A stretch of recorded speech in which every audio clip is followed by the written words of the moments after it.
Okay, this is solving rational equations. Not everybody's favorite, and is all too often confused with adding and subtracting rational expressions, which means no equal sign. So because of the equal sign, we are solving. We get a solution. But when we are just adding and subtracting fractions with unlike denominators, we have to find that common denominator and keep the common denominator, which is often confused with this, which has an equation. We need the lowest common denominator. That's our first step, is finding the lowest common denominator. But what's different about this is with the equal sign, we multiply every fraction or every term individually by the lowest common denominator, thus eliminating all denominators. And then we can solve for our variable. Okay, so those are our steps: finding the lowest common denominator, multiply every term by the lowest common denominator, which eliminates the denominators, and solve for your unknown variable. Okay, so again, be careful. This one gets mixed up with adding and subtracting fractions, so be careful. All right, so to identify, I will have an entire video on how to find lowest common denominator. But right now I'm going to point out simply that the rule for lowest common denominator is whatever the denominators have in common and then anything else left over. Well, hopefully you can see that these three denominators have nothing in common. So therefore we just multiply all three. 7 times x times 3. That's 21x. So in this problem, our lowest common denominator is 21x, okay? Now, what that means is I'm going to multiply each one of my fractions in this case, or in other words, the terms, and I'm going to multiply each one by 21x. Now remember, if I'm multiplying by 21x, it's really considered in a numerator position, okay? So we're multiplying the top, the numerator, by 21x. The denominator is just being multiplied by the 1. You don't really even have to put that in. And then, of course, we have to multiply each side of the equal sign. So everything gets multiplied, okay? So what's going to occur is I'm going to go ahead and do the multiplication and then simplify to show you the steps. 21x times 2 is 42x. Denominator, 1 times 7, still 7, okay? Minus 1 times 21x is just 21x. Denominator, x times 1, x. Bring down my equal sign. Numerator, 2 times 21x is 42. He wasn't welcome. 42x, and the denominator, of course, would just be 3 times 1, which is just 3. Okay, now why did I rewrite this? Well, I wanted to show you what occurs. Now, some of you might know that these cancel. 7 divides into 21, and you can simplify that way. But I'm just going to do it this way to show you another step. So, in this case, 7 does divide into 42. How many times? 6. So 7 divides into 7 once, and 7 divides into 42 6. X and x, one's in the numerator, one's in the denominator, they cancel. X divided by x is 1. How about 3? Yes, 3 divides into 42. 3 divides into 3 once, and 3 divides into 42 14 times. My x is still there. So now be careful. We're going to rewrite this. So again, to make things easier to see, in my first fraction, I'm left with 6x. Minus my second fraction, I'm just left with a 21. Equals my last fraction that came after the equal sign, I'm left with 14x.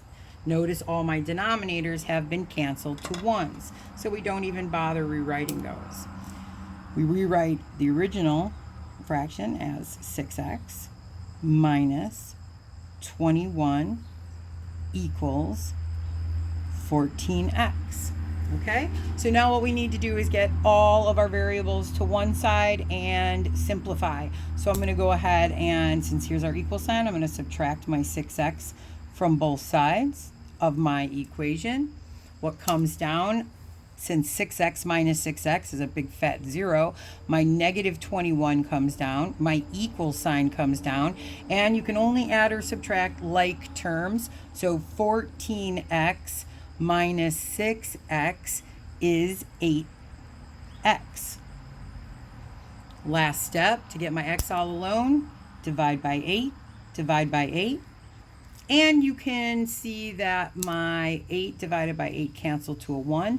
My x comes down, my equals comes down, and we can leave this as negative 21/8. Not the prettiest solution, but it's done. All right, with b, the first value is a 1. Yes, it's a whole number. But remember that any whole number can be put over 1 and turned into a fraction. Now, why would I do that? Well, I want to see my denominators. And this is a 1 in my denominator. This is an x, and this is an x squared. So what I'm going to do is I'm going to find my common denominator. Well, they have an x in common, and then the leftover is another x. So in this problem, my lowest common denominator is going to be x squared. And yeah, we could think of it as 1 times x squared, but either way.